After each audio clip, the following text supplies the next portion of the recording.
하나님 말씀 같이 봅니다. 로마서 1장입니다.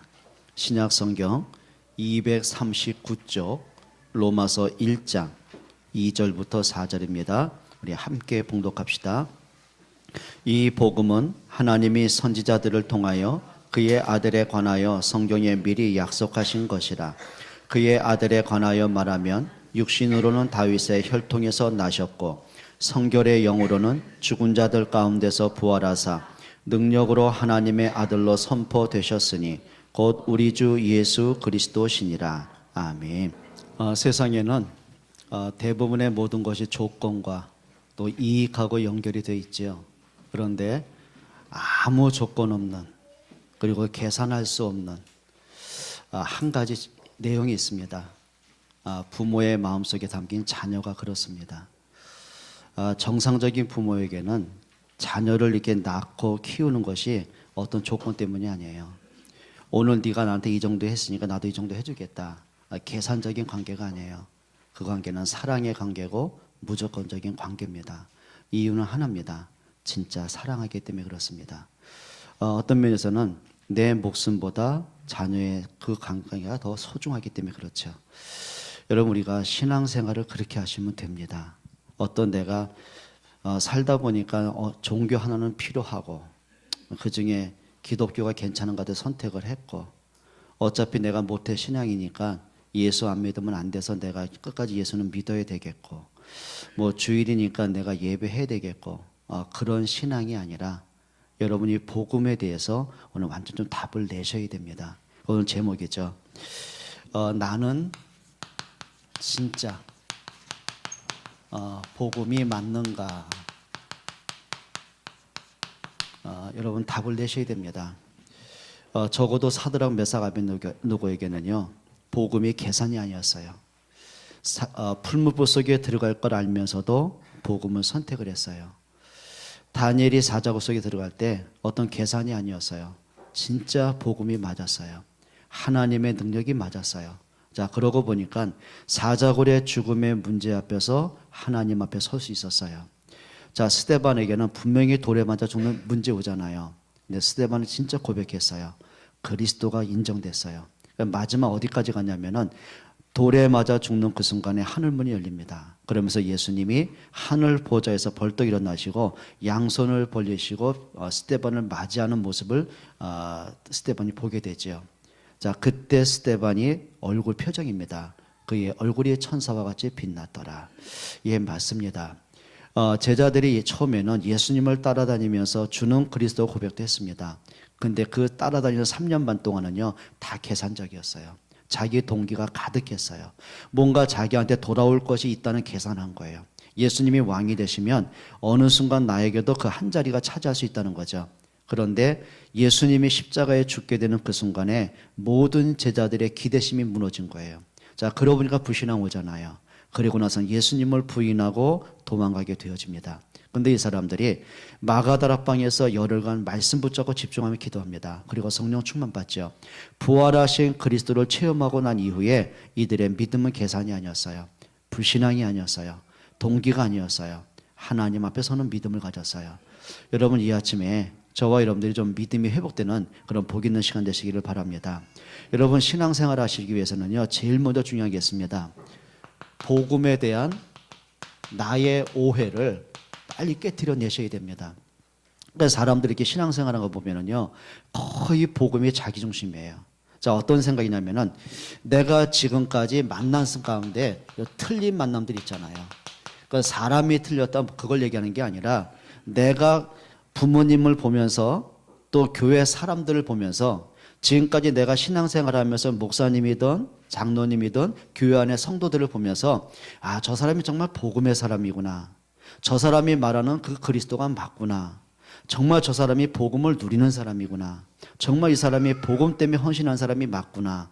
자, 그런 사람을 만나면 괜찮아요. 근데 보니까 우리가 지금까지 신앙생활하면서 교회 안에 많은 문제들을 보잖아요. 그러다 보니까는 이게 막 사람들 때문에 시험도 당하고 상처도 받고 뭐 성도들이 교회 와서 말하는 내용이 있잖아요. 그러다 보면 그 말하는 내용들이 어떤 내가 말씀 받은 걸 포럼하고 응답받은 걸 말하고 현장에서 있었던 하나님의 역사를 얘기하고 그러면 되는데 이게 보니까 자기 기준으로 하는 시험 든 얘기 있잖아요. 뭔가 오해된 얘기 있잖아요. 사람들 때문에 오는 뭐 안 좋은 감정이 있잖아요. 자꾸 얘기를 하는 거예요. 그러니까 교회 와서도 이게 제대로 말씀을 못 듣다 보니까 뭐 교회 와도 별 의미가 없잖아요. 그러니까 많은 사람들이 이게 신앙을 떠난 경우가 참 많습니다. 여러분 실제로요. 저 밖에 나가서 전도하고 불신자 10명 만나잖아요. 그러면 10명 가운데 8, 9명은 대부분 교회 다닌 경험이 있어요.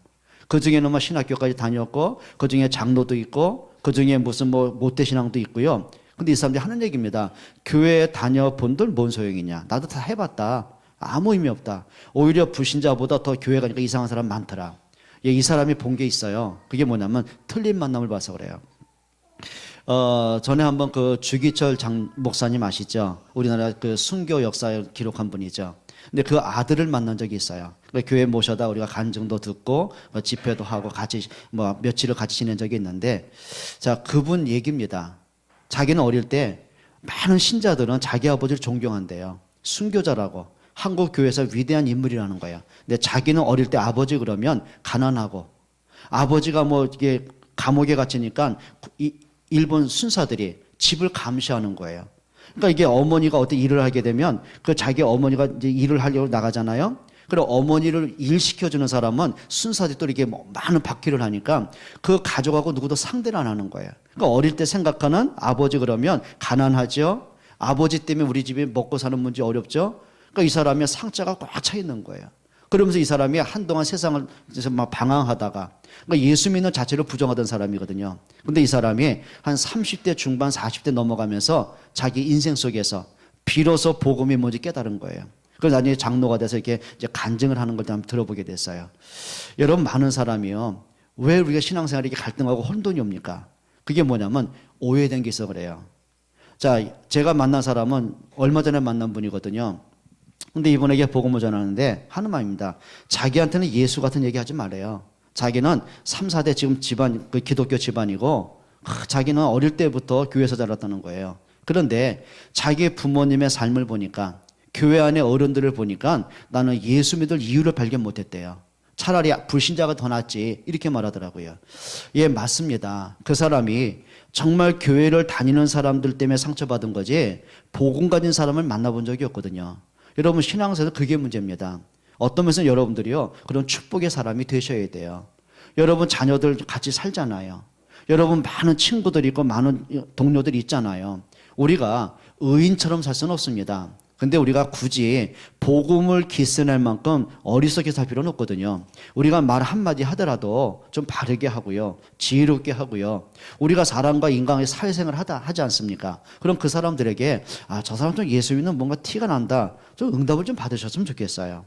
자, 많은 사람 이런 문제죠. 자, 또 중요한 건 뭐냐면은 사람들이 이겁니다. 자기 자신의 연약한 문제에 거의 잡혀 있어요. 여러분, 목사인 나는 믿음으로 완벽하게 살겠습니까? 그러니까 많은 신자들이 내가 예수 믿는 사람인데 내가 이렇게 살아가지고 무슨 덕이 되겠나. 이게 그 나쁜 생각은 아니에요. 근데 뭐냐면 그 생각은 아마 평생 가지셔야 될 겁니다. 여러분 평생 살면 살수록 여러분 온전하게 살 수 있을 것 같아요. 완전할 수 있을 것 같아요. 한 가지 확인하셔야 됩니다. 그래, 나는 복음 없으면 안 되겠구나. 그래서 하나님의 은혜가 필요한 것이구나. 이렇게 모자라고 연약한 나를 하나님이 은혜로 불러주셨구나.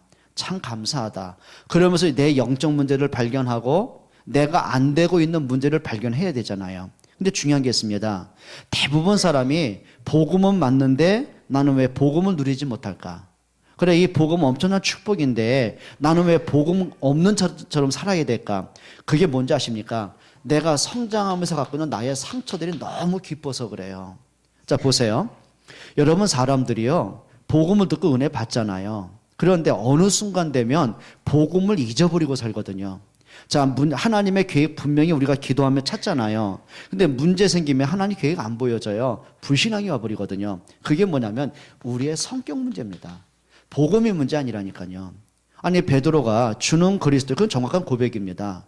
베드로가 봤던 그 그리스도 맞습니다. 베드로가 들었던 그 말씀, 하나님 말씀 맞습니다. 베드로와 함께 있는 그 그리스도가 하나님의 약속대로 오신 메시아 맞아요. 근데 문제는 뭐냐면 베드로의 성격 문제입니다. 그 급한 성격, 동기 많은 성격, 뭔가 모르게 자기 기분대로 하는 성격, 분위기에 약한 성격, 그러면서 뭔가 영웅 심리에 강하고 뭔가 동기 많고 또 문제만 생기면 뒤로 빠지려는 그 연약함 있잖아요. 그러다 보니까 그리스도가 문제가 아니죠. 베드로의 성격 때문에 어느 순간 예수님을 부인해야 되는 거예요. 그럼 복음이 문제 아니거든요. 여러분, 도마 같은 경우는요, 완벽주의입니다. 그러니까 완벽하게 자기가 확인한 것 외에는 안 믿는 성격이거든요. 자, 그런데 문제는요, 분명히 그리스도 부활한 게 맞잖아요. 근데 도마는 그걸 안 믿는 거예요. 왜냐하면 어떻게 생각해봐라, 죽은 자가 살아나겠냐. 어떻게 죽은 자가 살아나냐. 그건 말할 수 있을 수 없다. 그러니까 이 사람이 안 믿겠다는 증거로, 그래, 너희가 진짜 말이 맞다면, 그리스도 부활한 게 맞다면 내가 한번 예수님의 못 자국 난 손바닥에 손가락 넣어보고 옆구리에 창자국 났는데 그 창자국에 옆구리에 손가락 넣어보고 진짜라면 믿겠다. 그 말은 100% 안 믿겠다는 거거든요. 자, 그때 부활하신 예수님이 도마에게 찾아오시잖아요. 그리고 하신 말씀이죠. 도마야, 네 손가락을 내 옆구리에 넣어보고 나인 줄 믿어라. 그때서야 도마가 불신앙 깨트립니다. 자기 기준을 다 내려놓습니다. 그리고 나의 주, 나의 하나님이십니다. 비로소 신앙 고백할 수 있는 거예요. 예수님은 그리스도로 부활하신 게 맞잖아요. 근데 문제는 뭐냐면 꼼꼼한 그 성격, 안 믿는 성격, 불신앙의 성격이 있잖아요. 자기 성격이 문제예요. 그렇죠. 여러분, 우리가 신앙생활 하면서 많은 상처도 받고 또 많은 이렇게 뭐랄까 연약에 빠지기도 하고 사람들 때문에 시험도 당하고 정말 예배가 안 되면 그 문제 올 수 있잖아요. 과연 진짜 복음은 그런 거 아니죠? 그게 뭔지 아십니까? 내가 속을 수밖에 없는, 사단에게 속고 불신앙에 잡힐 수밖에 없는 그 나의 연약한 성격이 문제거든요. 그럼 우리가 성격대로 믿으면 안 돼요. 뭐대로 믿으셔야 됩니까? 말씀 따라가셔야 돼요. 여러분, 모든 기준은 말씀이 돼야 되죠. 우리가 뭐 대다수의 사람의 분위기거든요. 그러니까 전에 어떤 분이 70대신 분이신데 어느 날 갑자기 목사님 너무 저한테 잘해주신 건 고맙고 잊을 수 없는데 제가 교회를 그만 나와야 되겠다고 무슨 일이 있으시냐고 여쭤봤거든요. 그랬더니 수원에 어느 교회가 있어요. 그 교회를 가기로 자기가 결정을 했다는 거예요. 왜 그러셔야 했더니 그 교회는 어떤 그 공동묘지를 구입을 했대요. 그래서 성도가 죽으면 그 교회 묘지에 묻히신다네요. 그러니까 자기가 나이가 70이 넘어가 보니까 죽음도 좀 생각하게 됐다고. 그래서 뭐 그러시냐고, 그러시라고. 그래야 사람들이 뭐냐면 말씀 따라 안 갑니다. 거기다가 자기 계산 따라, 이익 따라, 기준 따라 가거든요. 여러분, 사람들이요, 복음이 문제 되겠습니까? 여러분이 신앙생활 하면서 어차피 저 무인도 가서 혼자 살면 괜찮거든요. 근데 단 두 사람만 같이 있어도요, 갈등 옵니다. 성격 안 맞아요. 심지어는 내 품에서 나온 자식마저도 성격이 맞든가요? 안 맞잖아요. 그렇잖아요. 우리 집에서도 애들하고 싸우거든요. 야, 세수 좀 하고 누워라, 자라. 그래, 어차피 세수할 거 인직하고 좀 누웠지. 그랬더니 어차피 할 거래. 근데 자다가 새벽 2시까지 그냥 잘 때까지 깨우면 알아서 한다는 거예요. 여러분, 열받는 거거든요. 그게 가장 기본적인 건데 안 맞아요. 저는 딱 가면은 일단 그게 뭐 성격인지 몰라도요, 어디 갔다 오면 일단 청소하고 이렇게 앉아야 돼요. 근데 다른 분들 보면은요, 아주 누려요, 그냥. 그 며칠 동안 어질러진 그 상태 누리시는데 저는 또 그게 안 돼요. 갔다 오면 좀 닦고 여유 있게 뭐 쉬면서 뭐 책을 보면서 뭐 하다가 그러면 잠드는 게 낫지. 굳이 잠자다 깰 필요는 없거든요. 성격 안 맞아요. 그렇죠? 아니, 내 자식하고도 성격이 안 맞는데 어떻게 다른 분하고 성격이 맞겠냔 말이에요. 그건 기대하지 마세요. 문제는 뭐냐면 함께 가는 비밀을 누리셔야 됩니다. 그렇죠? 그러니까 이게요, 내 성격하고 맞추면 안 돼요. 여러분, 성격대로 신앙생활하면 큰 문제 옵니다. 그게 속는 겁니다. 여러분, 우리가 복음 이전에 다른 거 붙잡으면 안 된단 말이에요. 여러분, 진짜 저 복음에 대한 닦기로 축원합니다. 자, 보세요. 저는요, 찬송가 135장을 참 좋아합니다. 그 중에 3절을 너무너무 좋아해요. 여러분, 가사 아세요? 불러봐도 될까요? 예? 난 노래 한번 그런데. 허물 많은 베드로를 용서하시고 의심 많은 도마에게 확신 주시고. 같이 해야지.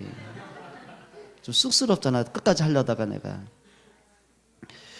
얼마나 좋은지 몰라요. 저는 그 가사 참 은혜롭더라. 그래, 허물 많은 베드로 예수님은 단 한 번도 책망한 적 없고, 왜 부인했냐고 따진 적 없고, 끝까지 품어주시고, 의심 많은 도마에게 등 돌리신 적 없고요. 그 도마에게 확신 주셨고, 사랑하는 그의 제자 품에 안으시고, 너무 감사한 거 있죠.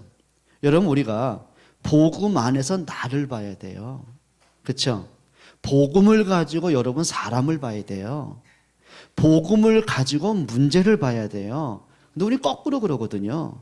자꾸 내 기분대로, 성격대로, 분위기대로 나에게 맞냐 안 맞냐, 그리고 복음이 나중되잖아요. 그건 복음 아니거든요. 그건 내가 복음이지 그리스도 복음 아니잖아요. 여러분, 복음 회복하는 이 아침 되시기를 축원합니다. 자, 많은 사람의 오해가 뭐냐면 복음을 하나의 종교로 생각을 합니다. 그렇죠. 이 땅에 많은 종교가 있는데, 여러분 맞습니다. 종교는 나쁜 거 아닙니다. 종교가 왜 나쁘겠어요? 근데 문제가 있다니까요. 그 좋은 종교를 가지고는 창세기 3장을 해결할 수가 없어요. 그 좋은 가르침을 가지고는 인간의 원죄가 해결될 길이 없는 거예요. 그렇죠. 우리가 종교 생활 해갖고는요, 하나님 만날 길이 없는 거예요. 하나님은 하나의 종교를 주신 것이 아니라 우리에게 생명의 복음을 주신 거예요. 요즘은 또 에큐메니컬 운동에서 WCC라고 그러죠. 다원 종교를 만들어냈어요. 그래, 교회 밖에도 구원이 있다. 굳이 기독가 아니라도 모든 종교는 구원이 있다. 이 어떤 면에서는 그게 폭넓은 생각인지 모릅니다. 근데 하나님 앞에서는요, 그게 문제가 되는 거예요. 여러분, 창조주는 한 분이십니다.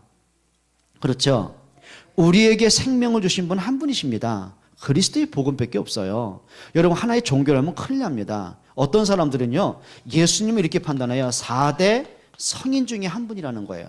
소크라테스, 공자, 석가모니, 예수님. 좋은 얘기 같죠? 그게 틀린 겁니다.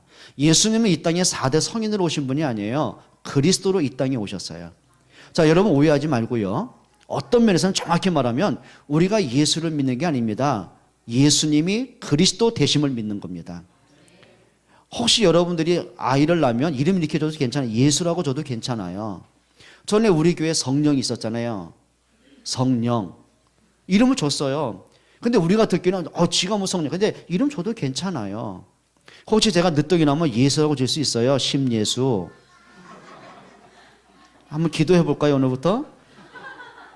그 당시에 예수라는 이름 누구나 줬다니까요. 구약의 여호수아, 그게 히브리 발음으로 여호수아인데 그게 헬라어로만 똑같아. 예수에 똑같은 거예요. 자, 우리가 예수를 믿는 게 아닙니다. 예수님이 그리스도이심을 믿는 거예요. 우리가 종교 생활하면 큰일 납니다, 이게. 이 기준이 이렇게 되다 보니까 조금 문제 생기면 낙심하고 불신앙하고 사람하고 조금 이렇게 서운한 감정 생기면 교회 떠나버리고, 그게 이제 영적인 문제가 와서 그런 거예요. 여러분, 우리가 그럴 필요 없지 않습니까? 대다수의 사람이거든요. 모든 게 자기 기준이에요. 마태복음 16장 13절 20절에 보면은 예수님이 질문하시죠. 사람들이 나를 누구라고 하느냐? 그러니까 자기 기준대로 말한 거예요. 어떤 사람 보니까 이런 사람 있잖아요. 세상에 왜 이래? 세상에 부정부패가 많아. 누가 나타나서 지도자가 필요해. 이런 사람도 있죠. 그런 사람들 예수님 뭘로 봤냐면요, 세례 요한으로 본 거예요. 정의사의 구현가. 또 어떤 사람들은 그래, 예수를 믿으면 바르게 믿어야지, 선하게 착하게 윤리와 도덕적으로 믿어야 되지. 요 기준을 가진 사람은 예수님 뭘로 봤어요? 예레미야로 본 거예요. 그게 눈물의 선지자. 그래서 기독교를 박애주의라고 그러잖아요. 여러분, 우리가 크리스마스 때만 되면은요, 단골로 나온 목사님 있습니다. 최일도 목사님, 바포 목사님이시죠. 저는 개인적으로 그분 존경합니다. 왜냐하면 제가 하지 못한 일을 너무 많이 해서 그래요. 그런데 중요한 게 있어요. 사람들이 그분을 보면서 기독교의 본질은 저거다, 오해를 하게 만들었어요. 여러분, 사람이요, 도리가 있고 진리가 있는 거예요. 자, 도리. 좀 죄송한 말씀 드릴까요? 여러분, 저는 여러분들 모르게, 심지어는 우리 집사람들 모르게요, 돕는 사람들이 있습니다. 진짜 그래요. 큰 건 아니지만은 랩런트들, 유학생들 많이 들어와 있고 어려운 사람들 많이 있잖아요. 개인적으로 돕는 애들이 있습니다. 있거든요. 그러면 여러분들 굳이 말할 필요는 없어요. 그렇죠? 그러면 그거는 뭐냐면, 내가 보니까 너무 이 친구가 바르고 괜찮은 친구야. 조금만 도와주면 뭔가 할 수 있을 것 같아. 필요해. 이게 도와줄 수 있어요. 이 친구 보니까 몸이 너무 안 좋은데 너무 경제가 없어. 치료받을 만한 힘이 없어. 어떡합니까? 그냥 네 문제 네가 알아서 하라고 놔둬야겠습니까? 이게 치료받도록 도와줘야죠. 그건 도리입니다. 그거는 신자든 불신자든 사람이라면 마땅하게 그 사람을 배려할 수 있는 마음이 있어야 돼요. 근데 진리는 다른 겁니다. 진리는 생명입니다. 예수님이 이 땅에 오신 내가 도리라고 안 했어요. 길이요 진리요 생명이라고 그랬어요. 자, 도리, 인간의 도리를 지키려고 예수님이 오신 게 아니라니까요. 진리로 오셨어요. 하나님 만나는 구원의 길로 오셨어요. 근데 많은 사람이요 그렇게 생각하는 거예요. 예레미야로. 어떤 사람은요, 세상이 너무 힘들다. 나는 왜 인생이 이렇게 팔자가 길고 하냐. 뭔가 세상이 막 획기적으로 바뀌면 좋겠다. 이런 사람들 예수님 뭘로 봤어요? 뭔가 내 인생을 좀 바꾸고 싶은데 안 돼. 그러니까 예수님이 이렇게 본 겁니다. 엘리야로 본 거예요. 신비주의자로 보는 거예요. 우리 그런 사람 많잖아요. 그러니까 전에 어떤 분이 그러더라고요. 목사님, 교회가 보면 말씀도 좋고 다 좋은데 한 가지 자기 마음에 안 드는 게 있대요. 뭐냐니까 자기는 전에 무슨 순복음교회 막 다니면서 막 불러보려고 막 금식기도 하고 막 통성기도 막 쫙 하고 외쳤는데 여긴 그런 게 없다는 거예요. 저도 많이 해봤습니다. 오늘부터 해볼까요? 저 옛날에요. 진짜입니다. 집사람도 알아요. 집에서 잔 적이 없어요. 저녁 11시 되면 아예 그냥 삼각산 저 꼭대기 올라갑니다. 그리고 새벽 5시면 내려왔어요. 밤새도록 1년 넘게 그랬다니까요. 교회에서 차려기도 하고요. 체험할 것도 많이 해봤습니다. 기적도 한번 해보고요. 뭐 환상도 보고요. 예, 저는 예수 믿고 바로 한 달 만에 방언했어요. 그리고 사람 통역도 해줬어요. 신비운동 많이 했습니다. 근데 제가 본 게 있어요. 신비운동하는 사람의 말로가 다 비참해요. 거의 무당하고 흡사하다고 생각하시면 돼요. 신비운동하는 사람들 보면은 자녀들이 다 무너져 있어요. 그 사람들이 교회를 다 망가뜨리고 있어요. 너무 많이 봤어요. 예수님은 단 한 번도 신비운동 한 적이 없어요. 엘리야로 오신 적이 없어요. 그리스도로 오셨어요. 어떤 사람은 하나의 종교를 하는 사람은 예수님을 선지자로 봤어요. 그리스도로 안 봤어요. 여러분 기준을 바꾸셔야 됩니다. 우리가 하나님을 믿는 것이지 내가 원하는 걸 바라는 게 아니란 말이에요. 그렇죠? 예를 들면 자녀들의 부모를 이용한다. 예? 요것이 보니까 용돈 주고 하는 게 가만히 보니까 나중에 뜯어갈 목적이다. 그건 나쁜 놈이요. 여러분 진짜 효자는 그렇게 안 합니다. 조건 없이 정말 부모님 때문에 은혜 때문에 내가 지금까지 살아왔는데 내가 어떻게 하면 부모님 기쁘게 할까? 예, 그게 진짜거든요. 우리가 신앙생활 어떻게 하셔야 됩니까? 내가 필요한 예수 찾으면 안 됩니다. 정말 복음이 아니고는요 어떻게 운명이 바뀝니까? 그리스도의 능력이 아니고 가문의 저주를 어떻게 꺾겠습니까? 그건 놔두면 후대에게 넘어갈 텐데요. 그리스도가 아니고는 사단 어떻게 꺾겠습니까?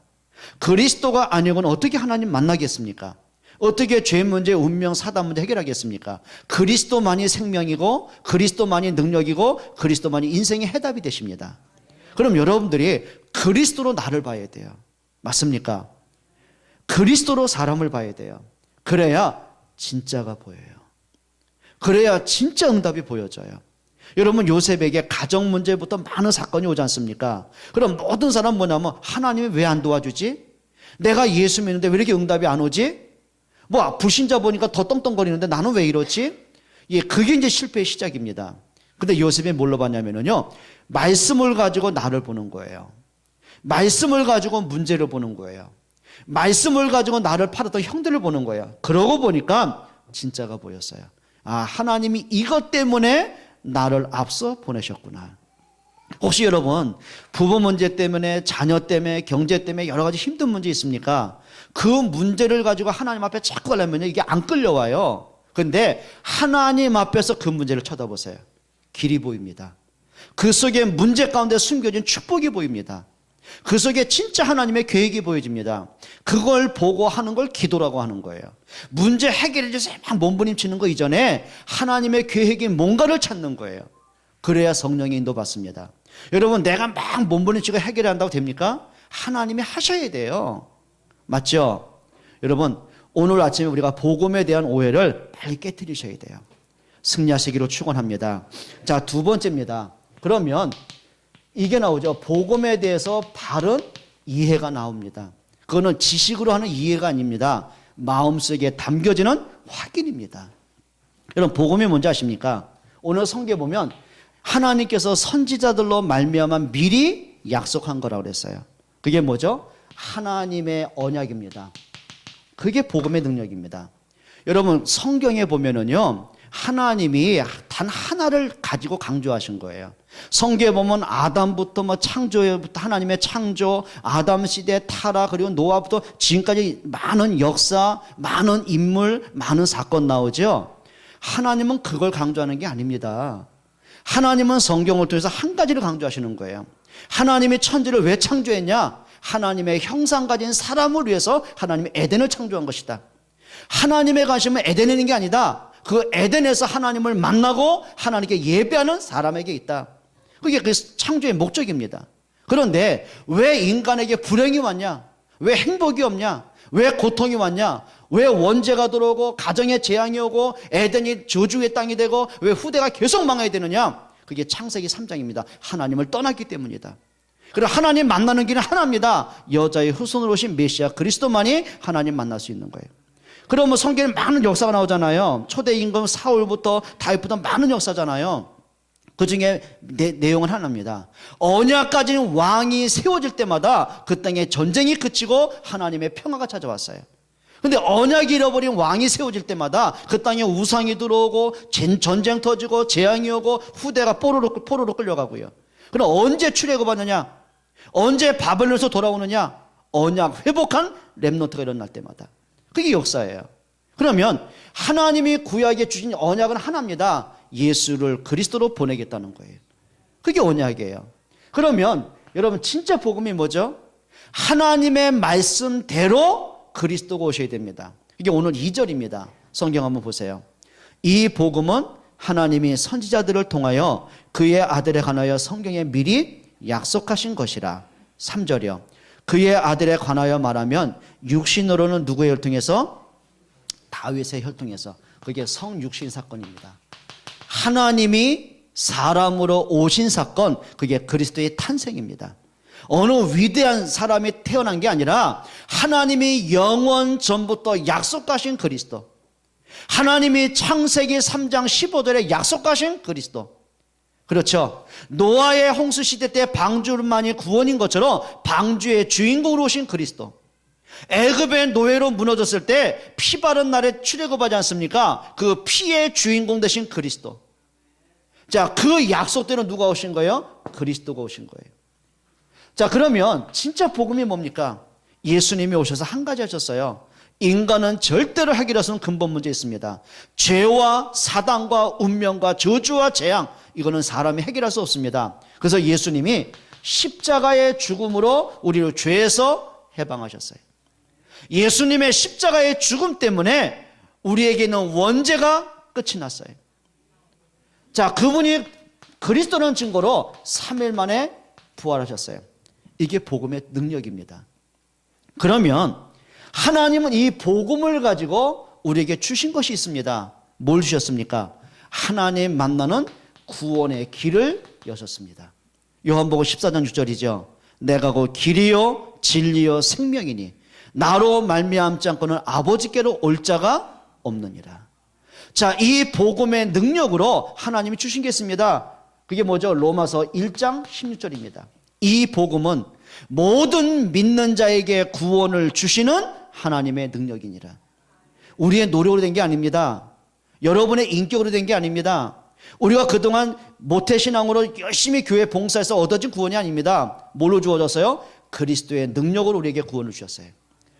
여러분, 요한복음 10장 10절이죠. 도적이 오는 것은 죽이고 멸망시키는 것뿐이다. 그러나 내가 온 것은 양으로 생명을 얻되 더 풍성히 얻게 하렵니다. 뭐 얻게 하려고? 생명을 얻되 풍성히 얻게 하시려고요. 사망에 빠진 사람에게 생명을 주시려고요. 그게 복음의 능력입니다. 여러분, 요한복음 20장 19절에 부활하신 예수님 주신 메시지가 있습니다. 낙심하고 불신앙하고 숨어있는 제자들에게 부활하시고 제일 먼저 주신 메시지, 너희에게 평강이 있을지어다. 그 평강은 언제 잃어버렸어요? 창세기 3장 잃어버린 거예요. 자, 아담과 하와가 선악과를 따먹고 멸망을 당합니다. 영적 사망이 왔잖아요. 그런데 제일 먼저 온 게 있습니다. 영적 사망을 당하고 보니까 제일 먼저 오는 거, 마음의 평안을 잃어버렸어요. 행복을 잃어버렸어요. 하나님 물어보시죠. 아담아, 네가 어디 있느냐? 뭐 하나님이 아담 숨은 곳은 몰라가지고 빨리 나와라, 못 찾겠다, 깨꼬리 그겁니까? 아닙니다. 그 아담의 영적 상태를 얘기한 거예요. 지금 네가 처한 영적 상태가 뭐냐? 하나님을 떠난 결과가 뭐냐? 왜 하나님 앞에 불신하냐 그 말이거든요. 그때 아담이 절규합니다. 내가 두려워 숨었나이다. 하나님이 두려움 준 게 아니에요. 하나님을 떠나고 보니까 두려움이 오는 거예요. 자, 인격이 있고 실력도 있고 능력도 성공도 다 하는데 문제는 뭐냐? 진짜 행복이 없습니다. 그게 사람들의 삶의 문제 아닙니까? 여러분, 사람들 한번 잘 보세요. 진짜 행복한 사람 누가 있는가? 여러분, 사업이 안 되면 불행하고 사업이 잘 되면 불행합니까? 그렇지 않습니다. 저는 정말 성공한 사람을 많이 만나봤거든요. 그러니까 우리가 감히 따라갈 수 없는 사람들 많이 봤어요. 근데 단 한 명도 이 사람이 그 많은 돈 때문에 행복하구나 느낀 적이 없어요. 없습니다. 늘 이 사람들은 뭐냐면 그 많은 재산 갖고요, 방황을 하더라고요. 왜? 행복이 없어요. 자주 말씀드리잖아요. 여러분, 돈만 많다면 좋은 집 못 삽니까? 아니, 수백억짜리 집도 살 수 있죠. 그런데 돈 갖고는 못 사는 게 있습니다. 뭡니까? 행복은 돈으로 못 삽니다. 가족 간의 사랑과 웃음과 신뢰와 평안은요, 돈 갖고 못 사는 겁니다. 그 행복과 평안은 하나님이 주시는 거예요. 예수님이 뭐라 했습니까? 요한복음 14장 26절에 내가 너에게 주는 평강은 세상에 주는 것 같지 않다. 많은 물질을 소유하고 많은 지식을 내가 가지고 있고 박사학위를 갖고 있고 남보다 성공을 앞서간다 할지라도 거기서 평안이 오지 않습니다. 부자가 왜 영적 문제 옵니까? 철학의 대가인 니체가 왜 정신병 걸리고 미쳐가지고 자살합니까? 대문어 해밍웨이가 왜 자기 사냥초로 멀싸 죽어야 됩니까? 죽기 전에 이 사람이 노숙자로 살았거든요. 철학 때문에 다녔습니까? 아닙니다. 행복이 없으니까 정신 문제 온 거예요. 그렇죠? 여러분, 나의 사전에 불가능했던 나폴레옹이 왜 그 세레나 섬에 유배돼 가지고 바람이 쉥 부니까 이건 세상 사람 내뱉는 한숨소리다. 파도가 막 치니까 사람들이 흘리는 통탄의 눈물이다. 그건 자기 상태를 얘기하는 거예요.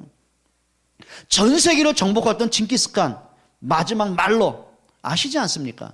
여러분, 연구해 보세요.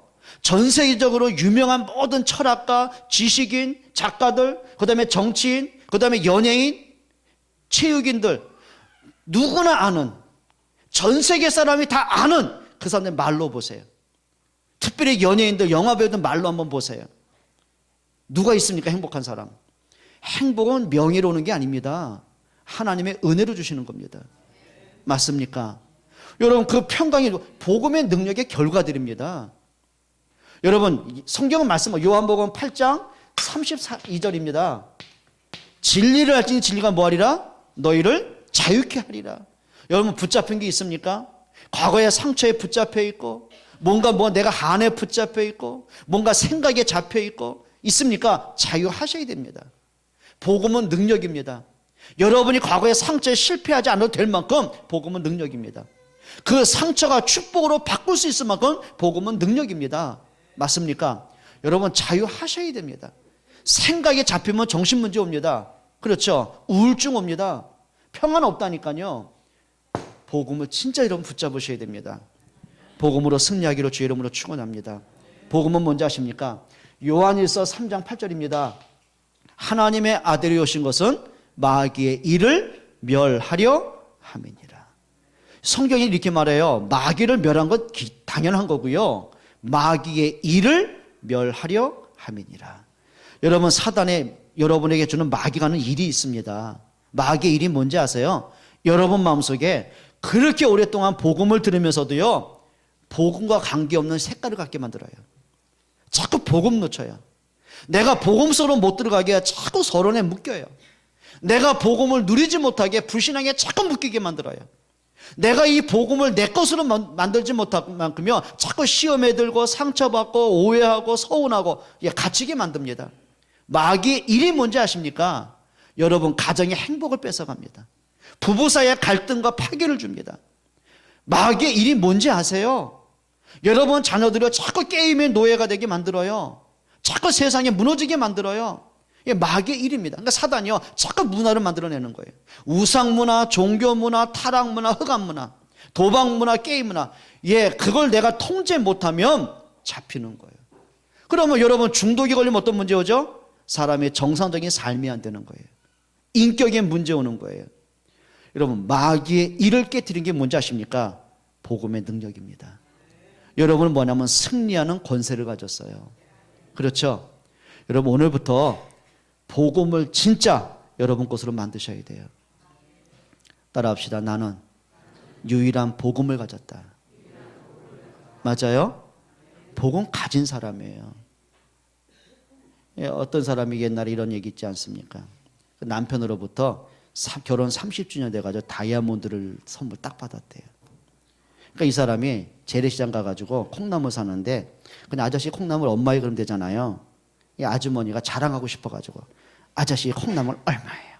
얼마예요? 그랬더니 그러니까 이 콩나물 사서 열받아가지고 금리빨을 보면서 500원, 500원. 그래요. 자랑하고 싶어요. 뭔가 자랑하고 싶어요. 여러분 진짜 좀 그리스도 자랑하시기를 축원합니다. 유일한 거 가졌어요. 근데 뭐 안 가진 것처럼 믿을 필요는 없잖아요. 예? 복음 모르는 것처럼 살 필요는 없잖아요. 여러분 복음 가진 자의 자부심 빨리 회복하셔야 돼요. 이제부터 뭐 사소한 일에 걸려들고 뭐 시험 들고 상처받고 불신한 거 이제 그런 수준을 뛰어넘어야 돼요. 딱 문제 보면은요 사람이 딱 여유를 가지셔야 돼요. 그래 하나님이 또 어떤 축복을 준비하셨는가. 그 사람이 그리해야 돼요. 사람은 갈등 없으니까 그래 또 나로 하여금 영적으로 성숙하게 만드는 시간표구나. 나로 하여금 사람을 또 품고 갈 수 있는 하나님이 갱신하라는 사인이구나. 이게 그리하시면 됩니다. 맞습니까? 자녀에게 문제 왔으니까 그래 부모의 기도의 권세를 사용한 시간표가 됐고 이 아이한테 영적인 비밀을 알게 하는 시간표구나. 이게 맞습니다. 그러면 됩니다. 여러분 정말 복음 누리시기를 주의 이름으로 축원드립니다. 자 그러면 진짜 복음이 맞다면 우리가 뭐 액세서리처럼 벽에 뭐 치장을 하고 끝나겠습니까? 아닙니다. 그 복음을 나의 축복으로 만드셔야 됩니다. 그게 뭐냐면 복음을 바르게 체험하셔야 돼요. 진짜 체험하셔야 돼요. 여러분 복음을 어떻게 믿으십니까? 이렇게 볼 수 있습니다. 언제 체험합니까? 다니엘은 사자굴의 위기가 왔을 때 복음을 진짜 체험했습니다. 불신앙할 이유가 없다니까요. 요셉은 형들과의 갈등이 왔을 때 복음을 진짜 체험했습니다. 형들은 자기 감정으로 나를 애굽에 팔아버렸지만 하나님은 그것까지도 하나님의 복음을 유익하게 하셨구나. 그래 형들이 나를 애굽에 안 팔았더라면 내가 어떻게 이곳에 들어왔을까? 애굽에 내가 노예로 안 왔더라면 총리라는 위치에 어떻게 올라섰을까? 그렇지 않았더라면 전 세계를 상대로 하나님의 살아계심 증거 못했을 텐데. 그래서 하나님이 이것 때문에 나를 보내셨구나. 복음의 체험이 뭡니까? 평상시대 모른다니까요. 그런데요 결정적일 때 복음으로 보는 사람이 있어요. 여러분 진짜 복음 체험하시기로 축원합니다. 자, 첫 번째입니다. 여러분 복음에 대해서 이제부터 이렇게 하세요. 사실적인 고백을 하세요. 여자분들의 특징이 있더만 그 쓰잘데없는 질문을 많이 하대요. 보니까 나 사랑해? 여러분들 이렇게 많이 이렇게 물어보세요. 그럼 남자 대답 말로 해야 알아? 여자도 말해줘야 된다며.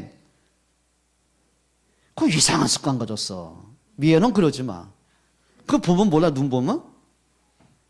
나 여자분도 또 이렇게 물어보는 거. 어디 갔다 식사하면은 반찬 뭐 나왔어? 그 남자들 밥 먹었어. 그거 말고 뭐 나왔냐고. 그러면 그래 다음부터 이제는 뭐 좀 사진 찍어다 보여줘야 되겠어 이렇게. 뭐 나왔어? 그럼 나 억지로 대답합니다 이게 또. 그럼 뭐 나왔어? 그러면 끝나야 되잖아. 누구랑 먹었어? 누구랑은 또 알겠냐고 또. 그 여자분도 이상해. 아니 우리 집 얘기하는 게 아니고 윤병님이 그러더라는 거죠. 이상해. 남자들 그거 관심 없는데 이 정서가 그런 것 같아. 여러분 그렇게 꼬치꼬치 캐묻고 꼬치꼬치 확인해야 될 만큼 그럼 복음을 이렇게 꼬치꼬치 못 캐물까? 여러분 진짜입니다. 복음이 진짜 여러분 마음속에 만들어낸 복음이 아니라면 허상의 복음이 아니라면 있는 그대로 좀 고백할 수 있기를 축원합니다. 그래 진짜 여러분 복음 고백해야 됩니다. 성경에 뭐랬죠? 마음으로 믿어 의에 이르고 입으로 시인하여 구원에 이르느니라. 여러분 진짜 좀 복음을 고백할 수 있기를 축원합니다. 좀 선포하세요. 자, 그럼 이렇게 나옵니다. 복음이 사실 그대로 믿어지는 축복이 있어야 돼요. 여러분, 그리스도는요, 보탤 것도 없고 뺄 것도 없어요. 있는 그대로 믿으시면 돼요. 그렇죠? 우리는 그리스도를 만들어가는 사람이 아니라니까요. 그리스도는 모든 문제를 이미 끝내셨어요. 하나님이 사람으로 이 땅에 오셨어요. 그렇죠? 예수님은 여러분의 IQ를 필요로 하지 않아요. 예수님은 여러분의 갖고 있는 재산과 인격을 필요로 하지 않습니다. 여러분, 모세가 갖고 있는 게 뭐예요? 아무것도 없어요. 하나님은 애굽의 왕자로 있던 모세를 필요로 한 게 아닙니다. 80세가 되고 나서 아무것도 가진 것 없고 인생 제로점에 서 있을 때, 인생 포기하려고 했을 때 하나님이 모세에게 깨닫게 한 게 있습니다. 피의 언약을 깨달았어요. 유월절 양의 피 언약 깨달은 모세를 필요로 하신 것이지 왕궁에 있던 모세를 필요로 한 게 아닙니다. 맞습니까? 다윗이 왕으로 떵떵거리던 그 영광스러운 왕으로 있던 다윗을 필요로 한 게 아니라니까요. 목동으로 있으면서 언약을 붙잡고 기도 속에 있던 다윗을 필요로 하신 거예요. 여러분, 하나님은 능력이 부족하지 않습니다. 그분은 창조주입니다. 그렇죠? 우리가 불신앙할 만큼, 갈등하고 염려할 만큼 그분은 모자르지 않습니다. 그러면 하세요. 있는 그대로 믿으세요. 다윗이 목동으로 있을 때 그 하나님을 바라보고 찬양하고 말씀 묵상하고 기도했어요. 그리고 비전을 가졌어요. 골리앗 앞에 설 때 역시 하나님을 바라봤어요. 사울에게 쫓김을 당할 때 여호와는 나의 목전이 내가 부족함이 없다. 하나님을 인정하고 신뢰했어요. 왕으로 있을 때 하나님 나를 왕되게 하신 이유를 발견했어요. 여러분, 하나님을 인정하기를 축원합니다. 하나님을 신뢰하세요. 하나님의 능력 바라보기를 축원합니다. 여러분, 그게 믿음이에요. 그러니까 믿음은 내가 만들어 놓은 믿음이 아니라니까요. 믿음은 색깔이 없습니다. 믿음은 형체가 없고 크기가 없습니다. 믿음은 뭐죠? 하나님을 있는 그대로 인정하는 거예요. 승리하세요. 요셉이 엄마가 죽었을 때 외로울 때 나에게 위로해주는 그 하나님, 그 정도가 아닙니다. 그 속에서 하나님의 계획을 봤어요. 형들로부터 어려움 당하고 노예로 팔려갔을 때 내 문제를 해결하실 그 하나님을 찾은 게 아닙니다. 나를 이곳에 보내신 하나님의 계획을 봤어요. 총리가 됐을 때 하나님 믿을만 하네? 만족한 게 아닙니다. 나를 총리로 세우신 하나님의 목적을 찾아낸 겁니다. 생명을 구원하라고 나를 보내셨구나. 여러분, 하나님을 인정하는 믿음 가지셔야 돼요. 이제부터 싸우세요. 자꾸 나를 누르는 거 있습니다. 뭔지 모르게 내 마음속에 말씀을 기억나지 못하게, 그걸 내가 붙잡고 기도 못하게, 예배가 안 되게 자꾸 불신앙하고 흔들리는 내 모습이 있거든요. 그거까지도 하나님께 내려놓으세요. 정말 기도하기를 축원합니다. 자, 그럼 이게 나오죠. 사실적인 체험이 나옵니다. 문제가 해결돼서가 아니에요. 그래, 복음이면 되는구나. 그리스도 이름이면 되는구나. 예, 그러면 됩니다. 여러분, 자녀를 보면서 공부를 잘해야만 돼야 합니까? 아닙니다. 우리 아이보다 공부 잘하는 애들 많습니다. 이쁜 애들 많고요. 그렇죠? 인격 있고 순종 잘하고 효도하는 애들 많습니다. 그런데 그거 갖고 우리는 비교하지 않아요. 문제는 뭐죠? 내 마음속에 있는 사랑으로 보게 되는 거예요. 여러분들, 체험이 뭡니까? 문제가 해결되니까 하나님 계시고, 뭐 내가 고민하던 것이 빨리 풀어지니까 하나님 응답하셨고, 기도하니까 이렇게 되어지고, 그래 내가 예배하니까 축복이 와지고, 그겁니까? 아닙니다. 여러분, 성경 기자는 말했습니다. 우리의 양이 없고 포도나무에 열매가 없을지라도 나는 여호와로 인하여 즐거워하리로다. 네, 그겁니다.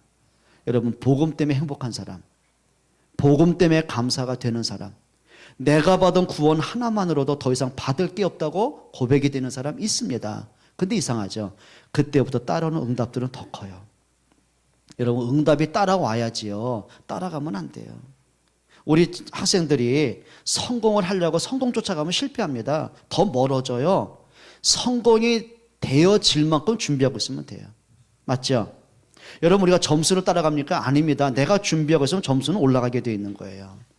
여러분, 하나님의 응답은 내가 응답을 따라가면 안 돼요. 뭘 따라가야 되죠? 하나님의 계획을 보는 믿음을 가지셔야 돼요. 승리하기를 축원합니다. 그러면 이렇게 할 수 있어요. 복음에 대한 분명한 결단, 하시면 됩니다. 한번 결단해 보세요. 그래, 괜찮다. 다니엘이 사자굴 놓고 결단했습니다. 사드락 메삭 아벳느고 풀무불 앞에 결단했습니다. 스데반 돌에 맞아 죽는 소리 앞에 결단했습니다.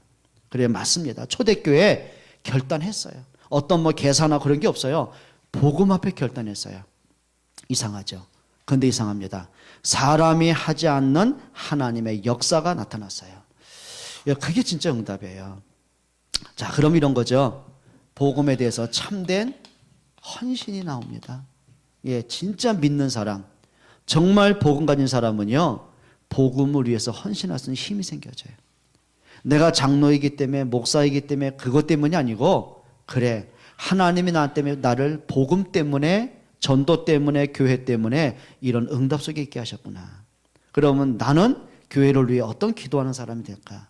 나는 렘넌트한테 어떤 배경이 되어야 될까? 이제 나옵니다. 그게 응답이에요. 여러분, 진짜 응답 받기를 축원합니다. 우리 옆에 분에게 인사하세요. 진짜 복음이십니까? 이렇게 답하세요. 맞다, 어쩔래? 어쩔래? 여러분, 진짜입니다. 좀 담대하셔요, 이제는. 한 주간 동안 기도도 못하고 제대로 못 사고 본도 못 되고 그게 아니고, 그래도 복음이다. 기도하겠습니다. 우리 한번 짧지만 기도합시다. 하나님, 나에게 복음을 바로 듣고 바로 고백하고 바로 체험할 수 있는 축복을 주옵소서. 복음으로 모든 것을 보고 승리하는 힘을 주옵소서. 같이 한번 통성으로 기도합니다. 하나님께 감사를 드립니다. 전능하신 아버지, 우리에게 예수님이 그리스도이심을 믿게 하신 은혜를 감사합니다. 그리스도가 고백이 되고 체험이 되고 누려지며 그리스도로 모든 것을 결단할 수 있는 새 힘 부어 주옵소서. 살아계신 아버지 하나님, 또 한 주간 동안 복음의 능력을 체험하는, 복음을 자랑하는, 복음의 증인되는 은혜를 주옵소서. 하나님께 감사를 드립니다. 예수님이 나의 주가 되시고 나의 그리스도가 되심을 감사를 드립니다. 한 주간도 언약 잡은 승리자의 걸음 되게 하옵소서. 복음의 생각, 복음 가진 자의 자부심을 갖게 은혜를 주옵소서. 예수 그리스도의 이름으로 기도합니다. 아멘.